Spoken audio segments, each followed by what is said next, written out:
Hello साथियों, बातें कर रहे थे द सेंटेंस एंड रीऑर्डिंग। अभी तक मैंने आपको पिछले एपिसोड में आपको मैंने बताया एसर्टिव सेंटेंस किसे कहते हैं और इंट्रोगेटिव सेंटेंस किसे कहते हैं। मेरे साथियों, अब मैं आपके सामने बताने जा रहा हूं इंपरेटिव सेंटेंस किसे कहते हैं। याद रखिएगा, इंपरेटिव सेंटेंस। जैसे हम इंपरेटिव के बारे में बातें करेंगे, कौन सा नंबर है? तीसरा, इंपरेटिव के बारे में बातें करेंगे। ध्यान दीजिएगा, इंपरेटिव सेंटेंस। इंपरेटिव सेंटेंस किसे कहते हैं?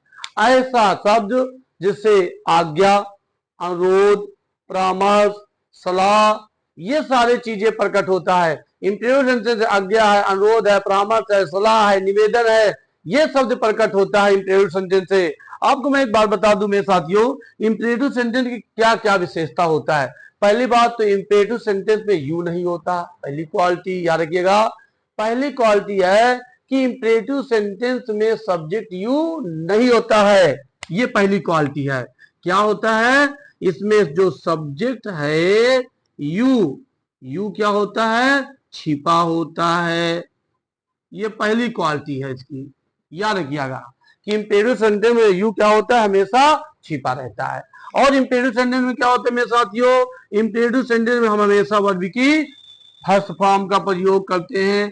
कौन सा फॉर्म का प्रयोग करते हैं? फर्स्ट फॉर्म का प्रयोग होता है। और इंपरेटिव सेंटेंस के नेगेटिव में सबसे पहले क्या लगा देते हैं मेरे साथियों? डू नॉट लगा देते, डज नॉट नहीं लगाते। क्यों नहीं लगाते? क्योंकि इसमें सब्जेक्ट यू छिपा होता है। हाँ, इसकी विशेष खास ये होता है मेरे साथियों कि इंपरेटिव सेंटेंस में कभी भी इसे कभी भी इंट्रोगेटिव नहीं बनाया जा सकता। याद रखिएगा कि इंपरेटिव सेंटेंस को कभी भी इंट्रोगेटिव नहीं बताया जाएगा। अभी तो मैं आपको थोड़ा थोड़ा परिचय दे रहा हूं, आगे मैं आपको बताऊंगा कि इंपरेटिव सेंटेंस किसे, और विस्तार से मैं आपको बताऊंगा। अभी हम अगर इंपरेटिव सेंटेंस के बारे में बातें करें, इंपरेटिव सेंटेंस का छोटा फार्मूला होता है, ये होता है वर्ब की फर्स्ट फॉर्म प्लस ऑब्जेक्ट होता है। जैसे मैंने कहा open the door, open the door, दरवाजों को क्या करो? खोलो। ये देखो, किसी को आदेश दिया जा रहा होगा, किसी को सलाह दिया जा रहा होगा, कुछ इस प्रकार के होते हैं। एग्जाम्पल के तहत और देख लीजिए, जैसे shut the window, shut the window, खिड़कों को क्या करो? बंद करो। ऐसे निकलना चालू हो जाता है। और रिक्वेस्ट भी होता है, जैसे प्लीज सिट डाउन, कृपया बैठ जाइए।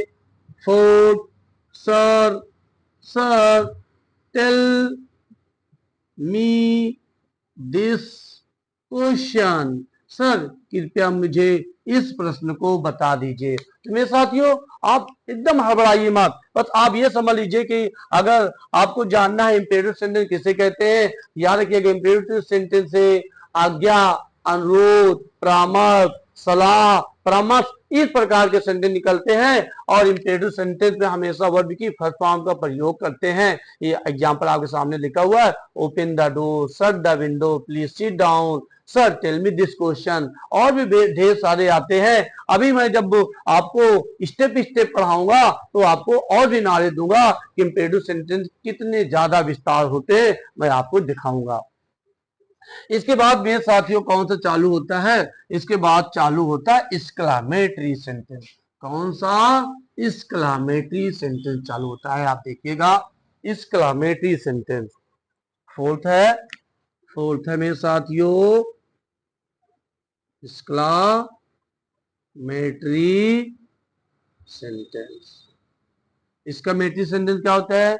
वह शब्द जो हृदय से अचानक निकलता है, वह शब्द जो हृदय से अचानक निकलता है, उसे ही हम लोग बोलते हैं एक्सक्लेमेटरी सेंटेंस। याद रखिएगा, वह शब्द जो हृदय से अचानक निकलता है उसे हम बोलते हैं एक्सक्लेमेटरी सेंटेंस। और एक्सक्लेमेटरी सेंटेंस को हम एक्सक्लेमेटरी के चिन्ह से प्रदर्शित भी करते हैं। इससे क्या क्या प्रकट होता है? इससे दुख प्रकट होता है, खुशी प्रकट होता है, आश्चर्य प्रकट होता है। कुछ इस प्रकार के सेंटेंस जो है प्रकट होते हैं। जैसे एक्सक्लेमेटरी के सेंटेंस क्या है? जैसे मान लीजिए आप खड़े हैं अचानक गिर गए तो मुंह से कुछ निकलेगा, या तो खुशी का शब्द निकलेगा या तो दुखी का शब्द निकलेगा। जो भी शब्द आता है वो मेरा क्या कहलाता है, एक्सक्लेमेटरी सेंटेंस। याद रखिएगा, वह शब्द जो हृदय से अचानक निकल जाए उसे हम लोग बोलते हैं एक्सक्लेमेटरी सेंटेंस। ये सब वाक होते हैं। जैसे मैं आपको समझाऊं कि हुर्रा खुशी का फल होता है, ये हुर्रा हो गया, ठीक है। ओ तुम आ गए, मेरा पुराना दोस्त आ गया, ये सब क्या होते हैं, खुशी के होते हैं, ये खुशी के शब्द होते हैं। जैसे दुख का क्या होता है, इलास हो गया, आ हो गया, अर्थ करता है डिपेंड पे, इससे क्या होता है, दुख प्रकट होता है। जैसे सबासी होता है, ब्रेवो होता है, इससे क्या होता है, सबासी प्रकट होता है। तो आप इतना जानिए मेरे साथियों कि वह शब्द जो हृदय से अचानक निकलता है, वह शब्द जो हृदय से अचानक निकलता है उसे हम लोग बोलते हैं एक्सक्लेमेटरी सेंटेंस। ध्यान दीजिएगा, वह शब्द जो हृदय से अचानक निकलता है उसे ही हम लोग बोलते हैं एक्सक्लेमेटरी सेंटेंस। अब मेरे साथियों आपके सामने लास्ट सेंटेंस बचा हुआ है ऑप्टेटिव सेंटेंस। इसके बाद मैं आपको ऑप्टेटिव सेंटेंस बताने जा रहा हूं।